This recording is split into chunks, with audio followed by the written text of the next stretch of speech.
de nouvelles missions l'attendent. Alors qu'elle était à la tête du ministère de la Transition énergétique, Agnès Pannier-Runacher a été nommée ministre déléguée à l'Agriculture auprès de Marc Fesneau, ce jeudi 8 février. En prenant les rênes de ce nouveau poste, la femme politique de 49 ans pourra certainement compter sur le soutien infaillible de son compagnon Nicolas Bays, qui n'est autre que l'ex d'un autre membre du gouvernement. L'ancien député a en effet été marié à Aurore Bergé, l'actuelle ministre déléguée chargée de l'égalité entre les femmes et les hommes et de la lutte contre les discriminations. Lors d'une interview accordée à Gala.fr, parue le 26 août 2022, Agnès Pannier-Runacher était revenue sur sa rencontre avec Nicolas Bays.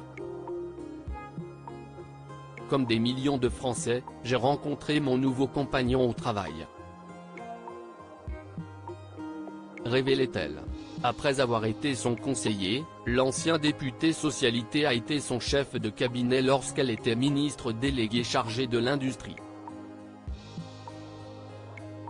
Cependant, les membres du gouvernement ne pouvant pas employer leur concubin, Nicolas Bays a été contraint de quitter son poste au printemps 2021, lorsque leur couple a été officialisé.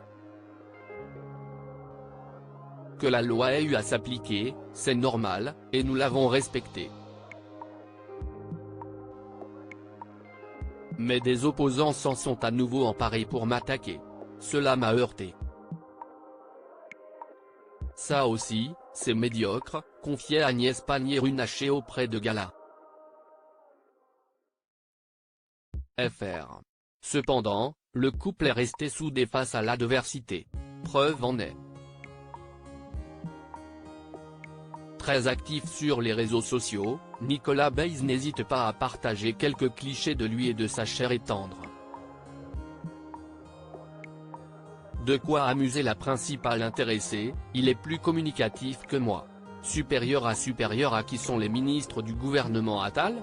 Agnès Pannier-Runacher se confie sur son divorce avant de vivre une belle histoire d'amour avec Nicolas Bays. Agnès Pannier-Runacher a été mariée à Marc Pannier, le père de ses 3 enfants. Mais après de nombreuses années de vie commune, le couple a décidé de se séparer.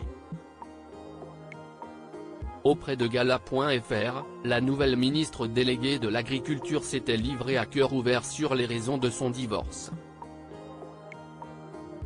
L'exposition à laquelle j'ai eu affaire en tant que ministre, comme la charge de travail, a clairement pesé dans ma précédente histoire, révélait-elle. Et de poursuivre, le Covid-19 n'a rien arrangé.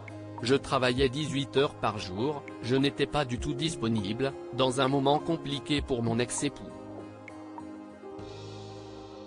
Au cours de cette interview, la quadragénaire est revenue sur sa prise de parole remarquée à l'Assemblée nationale, fin juillet 2022, et dans laquelle elle avait dû se livrer sur son divorce en cours. Delphine Batho, députée NUP, avait alors évoqué un décret interdisant à Agnès Pannier-Runacher de gérer les dossiers liés à Engie car celui qui serait bientôt son ex-mari en est le dirigeant. C'était dur, parce qu'on ne tire pas comme ça un trait sur 30 ans de vie commune. Cela ne regardait que moi, déplorait-elle avant de saluer les personnalités politiques des camps adverses qui l'ont soutenu après coup. L'un d'eux m'a dit « On ne sera sûrement jamais d'accord politiquement, et je vous combattrai toujours, mais ça, c'est inacceptable. » Cela m'a un peu remise d'aplomb. Crédit photo, Stéphane Le Mouton.